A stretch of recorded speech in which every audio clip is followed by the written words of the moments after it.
Assalamualaikum warahmatullahi wabarakatuh. Dalam kajian-kajian terdahulu kita acap kali membicarakan sahabat kita makhluk kecil yang bernama bakteri, virus, dan sel-sel tubuh. Banyak dari kita bertanya karena apa yang didapatkan dari bangku sekolah ataupun dari yang dibaca kerap kali menempatkan bakteri, virus, jamur ini semata hanya sebagai musuh yang menjadi bahaya bagi manusia. Apakah benar demikian? Apabila kita menyimak bahwa tugas kita di dalam Quran sebagaimana yang diperintahkan Allah Subhanahu wa taala adalah menjadi khalifah, dan misinya yang diemban adalah wa ma arsalnaka illa rahmatan lil alamin, dan menyampaikan yang namanya rahmat, kesejahteraan, prosperity ke segenap semesta sekalian alam. Tentu suatu hal, suatu zat, satu unsur bisa menjadi masalah dan bisa menimbulkan bahaya amat bergantung pada cara kita mengelola, menanganinya, bersahabat dan dengannya. Segala sesuatu secara alamiah akan menjadi musuh apabila kita memperlakukannya sebagai musuh.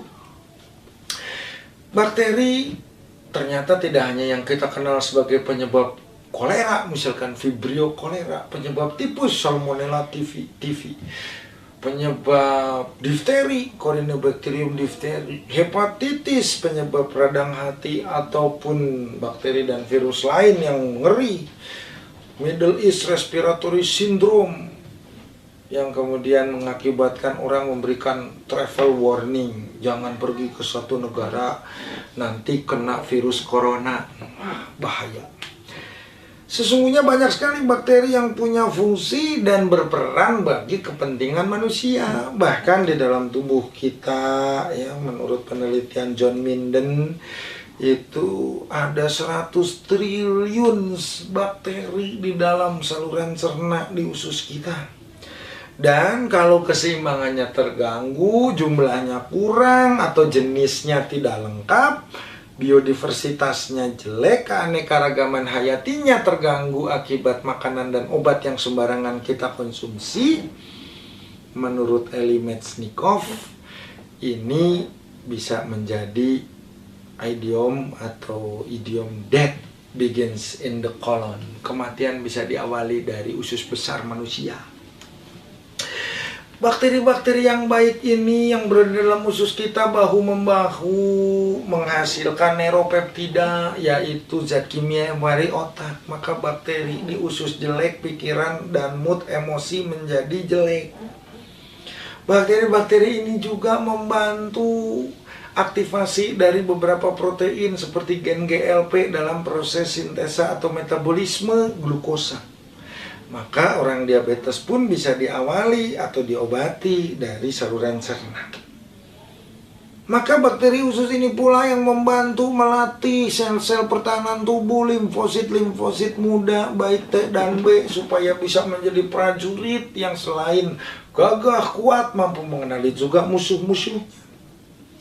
Dan bakteri-bakteri di dalam tubuh inilah yang kemudian pada gilirannya memodulasi, mengatur respon imunitas kita, sehingga apa yang datang dari luar tidak semata-mata langsung digebuki, dihajar tanpa suatu proses yang menyeluruh dalam investigasi. Bakteri ini dalam fungsi itu mengakibatkan manusia tidak mengalami yang namanya alergi. Maka bakteri ini bisa menjadi pencetus alergi apabila dia kurang, bisa menjadi penghambat atau bahkan menetralkan konsep terjadinya alergi apabila dia dalam jumlah yang memadai. Maka sungguh nikmat Allah mana lagi yang hendak kita dustakan. Mengingat adanya bakteri di dalam usus pun sesungguhnya bukan atas kehendak kita, melainkan semata-mata karena Allah sayang dan memberikan proteksi yang namanya makhluk hidup, yang namanya unsur hayati di dalam diri kita. Apabila kita renungkan, apabila kita berpikir ulang, tidak ada yang Allah ciptakan sia-sia, termasuk bakteri-bakteri kecil yang menjadi pelindung kita. Janganlah mereka kita siksa, bahkan kita zalimi, karena dampaknya tentu akan kembali kepada kita juga. Wabillahi taufiq wal hidayah. Wassalamualaikum warahmatullahi wabarakatuh.